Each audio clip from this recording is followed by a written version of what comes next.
Canadian households are now the third most indebted in the world, with most of that debt concentrated within one class. And it's going to be really interesting diving through some of the data that has been put out on this now. So Canadian households are now the third most indebted in the world. So we know that Canada household debt to income extremely high. But just to give you some context, if you look at this chart of the countries with the highest household debt to income, you can see Norway, Luxembourg. But if you look at the reference point, these are all old. So the ones that have the most up-to-date figures are Canada and New Zealand. And you can see that they are, in fact, the two highest, which have reported in 2023. So Canada has one of the highest amounts of household debt in the world, which is hardly surprising. But the thing is, it's all concentrated in mortgage debt. And that is the extremely dangerous thing that you have, because eventually the music stops and the whole thing,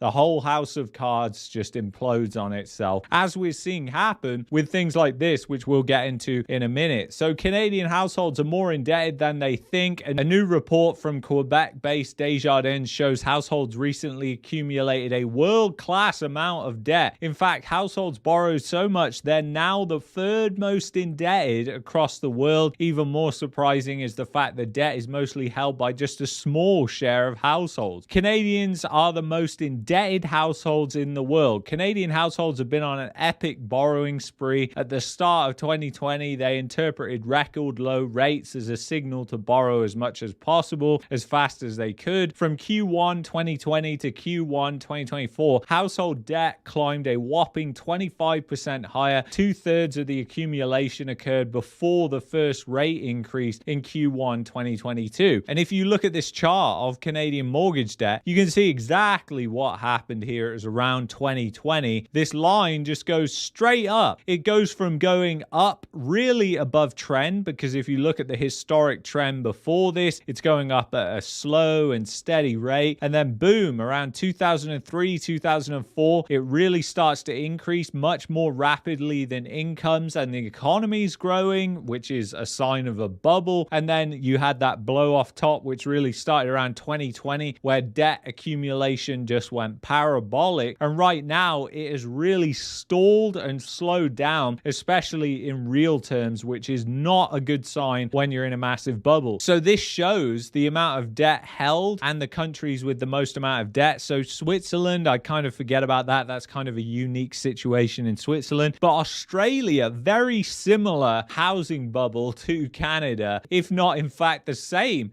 as New Zealand, which is also there. So, you know, Canada, Australia, New Zealand, very, very similar housing bubbles. You've got United Kingdom and the United States lower down there. But like it says in this article, unfortunately, all good times come to an end, and usually quite dramatically when it comes to debt. Record low rates were so successful in driving new debt, the Bank of Canada had to follow it with record sharp increases. So they're talking about increasing in rates right there, which you can see is rapid, because I've put this chart back to 2004, which is round about when the bubble started. And you can see for most of that time, interest rates were really, really low. So for the majority of the time, interest rates extremely low. It was really until they started hiking rates here that interest rates had just been low for over 10 years. So very low interest rates duped people into thinking they're never going to go up. This is never going to happen. So anyway,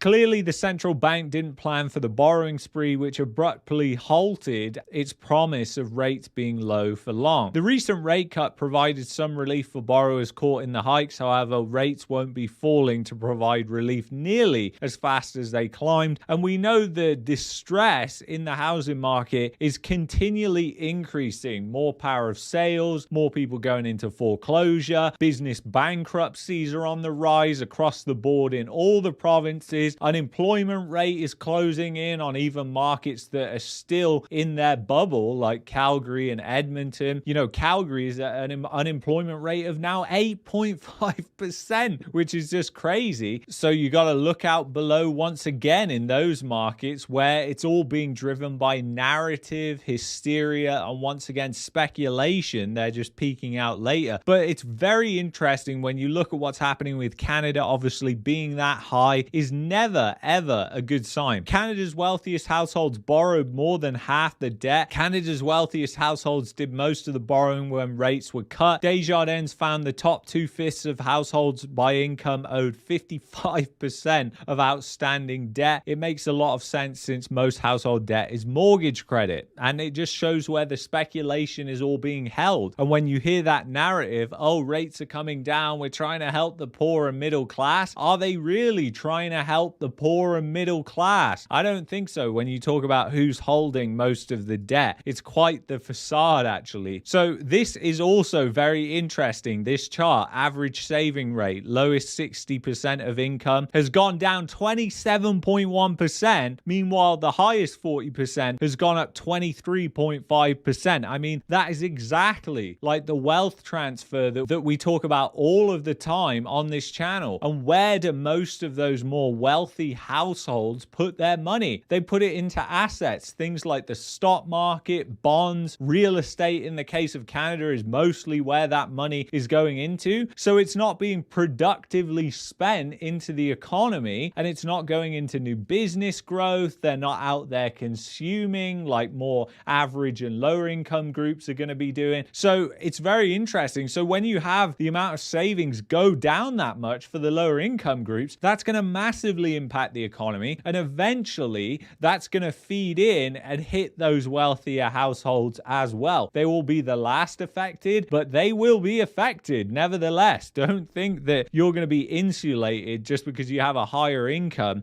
It can quickly vanish and disappear. And then you can see what's happened with savings in real terms, which I really like, although this is adjusted for the CPI, we have to remember, which is not accurate. So even if you look at the fifth quintile here, which is rising, that is probably actually going down, because let's face it, guys, inflation is a lot higher than the CPI. But the thing is, when you look at this chart here for the lower quintiles, I mean, they are just getting ruined and obliterated. And this is what I talk about when I constantly talk about depression. I don't think depression is too strong of a word to use for this situation. I really do believe it is a depression for most households right now, and people are really seriously struggling. And when you actually get out there and talk to real people and find out what's going on, that's when you realize, when you just kind of sit there and think, well, I'm doing okay, so I suppose everybody else is doing fine, or you gauge what's going on by looking at your local restaurant. That's just not a good way to gauge the economy when most of the people are spending their money on credit cards in malls and in restaurants. So it's very interesting. I mean, the auto industry has completely done a U-turn in Canada, and that is by no means booming. And that's one of those things that, you know, requires a higher amount of money, although there's been a massive amount of subprime lending going on there. So Toronto new home sales fall 71% and inventory rises, weakest demand ever. So this is what's happening with prices here. As you can see, prices are trending down, not in the right direction, and you've still got consistent inflation, and these prices are not adjusted for inflation, and even if they were, it would be the CPI, which isn't accurate. So Greater Toronto new home sales have never been worse. So what does this say about the bubble, guys? So demand for new homes across Greater Toronto at this price has never been weaker. New home sales fell 71% to just 936 in May, bringing year-to-date sales 46% lower, with just 4,686 units sold this year, according to Build GTA. Year-to-date sales have fallen to the lowest level on record, 30% lower than the previous low set in 2009. And then you can see from this chart, going back to 2015, just how low home sales really are. And like they said, you know, 30% less than 2009, after the global financial crisis, where Canada and many other economies were just literally emerging from recessions, and Canada was just starting to go into the super bubble phase of the housing market. But it's very interesting and telling of what's going on when you look at these super bubble markets like Toronto and Vancouver, and they they look very, very weak, especially when it comes to demand. And you have to also remember, a lot of these markets have effects on other places like Calgary and Edmonton. If a lot of the people buying there are speculators who are selling and moving from Ontario and BC, then if they can't sell and move, how's that going to impact the market? And there's also all the speculation that goes on outside of the GTA in Ontario that was mostly driven by wealth coming out of the GTA. So once again, if they can't sell, if they can't get the home equity line of credit, if their house price is going down, if they're in trouble financially, then that's going to drive sales lower everywhere. And as you're going to see in tomorrow's video, when I go through the hard truths and the hard facts of what's happening in the housing market and show you how some places gone down in price more than